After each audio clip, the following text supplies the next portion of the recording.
Alors ici on est au pavillon international, on retrouve tous les artisans du monde, Chine, Japon, Amérique du Sud. C'est ici vraiment que vous allez trouver tout le bric-à-brac, tous les objets de ces pays-là. Je vous propose de me suivre, c'est parti.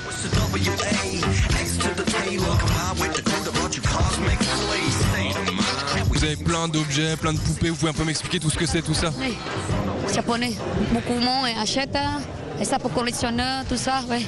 Et pourquoi ça plaît particulièrement ces objets? Ça, c'est japonais, c'est un coupé japonais, c'est un mélange collectionneur. Pas besoin de vous faire un dessin, ni même une estampe. Tout est japonais ici. Il n'y a pas de mania oblige, c'est un stand particulièrement prisé à la foire. Et c'est porte-bonheur? Porte-bonheur. Ça aussi, porte-bonheur. Et tout est porte-bonheur en fait? Oui. Qu'est-ce qui porte malheur? Oh, malade, il n'y a pas. Il n'y a pas. Porter des tongs en bois, je le souhaite quand même à personne. Hein. Les Japonais, est-ce qu'ils portent les tongs avec les chaussettes? Non, avec chaussettes, avec kimono, avec habits japonais, avec kaisha, tout ça, oui.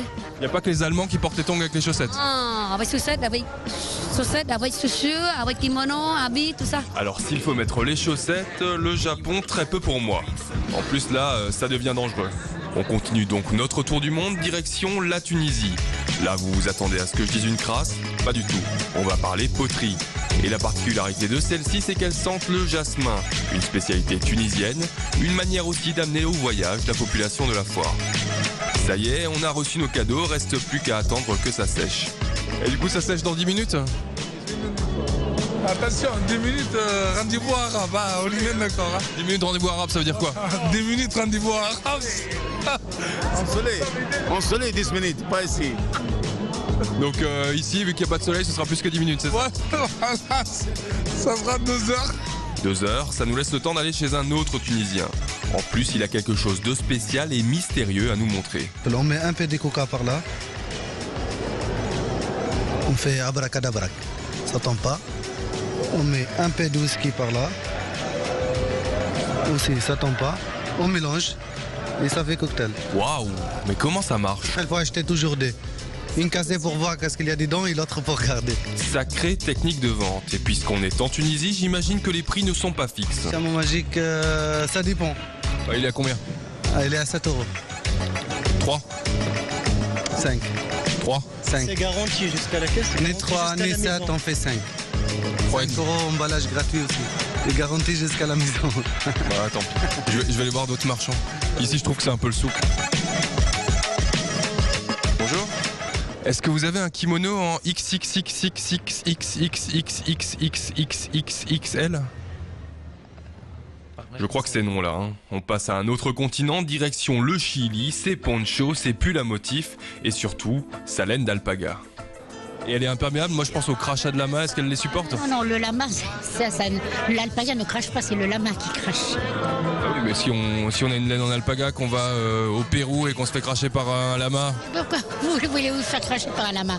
Non, un lama ça ne crache que si on l'embête. On continue sur la thématique animalière, et pas pour parler de t-shirt à tête de loup, notre héros nous vient de Madagascar. Focus sur celui qui pourrait devenir la star des animaux de compagnie.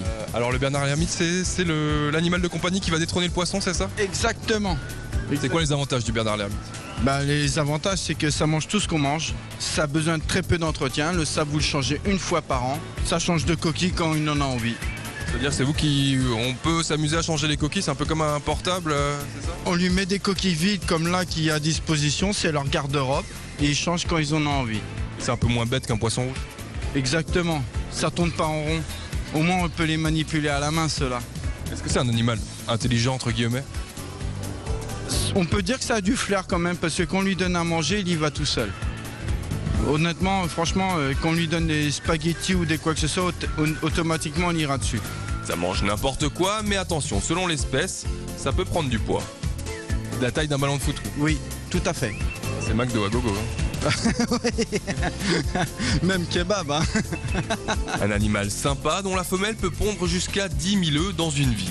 Du coup, à Madagascar, on en trouve partout, même un peu trop. Et ça rentre dans les maisons, ça va sur les bords de plage, les gens ne peuvent pas se baigner, il y a tout ça qui joue en jeu quoi là-dessus. Donc adoptez un Bernard l'ermite et vous sauverez le Sri Lanka de bien des problèmes, hein, c'est ça? Oui, tout à fait. Et puis ça vous arrangera en plus.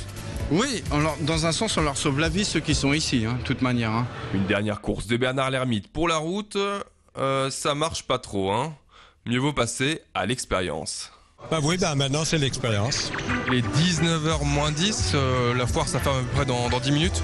Moi je vais essayer de me donner ces 10 minutes pour m'habiller avec tous les habits du monde. Suivez-moi. Me gustan los aviones, me gustas tú. Me gusta viajar, me gustas tú. Me gusta la mañana, me gusta. Me gusta el viento, me gustas tú. Me gusta soñar, me gustas tú. Me gusta la mar, me gustas tú. ¿Qué voy a hacer? Je ne sais pas. ¿Qué voy a hacer? Je ne sais plus. ¿Qué voy a hacer? Je suis Nicolás, me gusta la moto, me gustas tú. Me gusta correr, me gustas tú. Me gusta la lluvia, me gustas tú. Me gusta volver, me gustas tú. Me gusta... Cette tenue en 10 minutes, pas trop mal, mais la prochaine fois, je rangerai pas. Place maintenant à votre rendez-vous quotidien, le clin d'œil Lépine. C'est le clin d'œil Lépine, le clin d'œil Lépine. Claude, vous avez 1 minute pour nous présenter votre invention. Merci, donc je suis Claude Fournier de Lyon et j'ai inventé le sac à roue. Sac à roue qui est un sac polyvalent, pliable, portable en bandoulière, il fait moins d'1 kilo à l'épaule. Je le déplie très simplement comme ceci. Je vais verrouiller le plateau et là vous avez le sac qui est immédiatement prêt sur ces 4 roulettes à fonctionner. Alors l'intérêt du sac c'est la polyvalence. Il est polyvalent car on peut détacher le plateau roulant par ces 2 scratchs et on récupère le plateau pour l'équiper d'une sangle qui va nous servir donc pour transporter des charges jusqu'à 30 kg. Par exemple, ici j'ai le plateau équipé avec cette sangle, la sangle se trouve dans la pochette du sac, donc elle coulisse librement sous le chariot. Je vais pouvoir poser une charge, même un volume important comme celui-ci, par exemple le gros carton que vous voyez là. Il y a combien de kilos là? Là j'ai 15 kilos là, il n'est pas très lourd mais c'est pour vous montrer le volume. Donc je vais partir avec mon carton et comme vous avez des roulettes à roulement à billes, c'est parfaitement manœuvrable. Je donne une traction, ça roule parfaitement bien. Le sac c'est pareil pour le marché, vous partez avec et hop, vous pouvez vous faufiler dans la foule un peu partout parce que il est très manœuvrable avec ces 2 roulettes directrices à l'avant. Voilà, le journal de la foire touche à sa fin. On vous donne rendez-vous demain pour un nouveau numéro.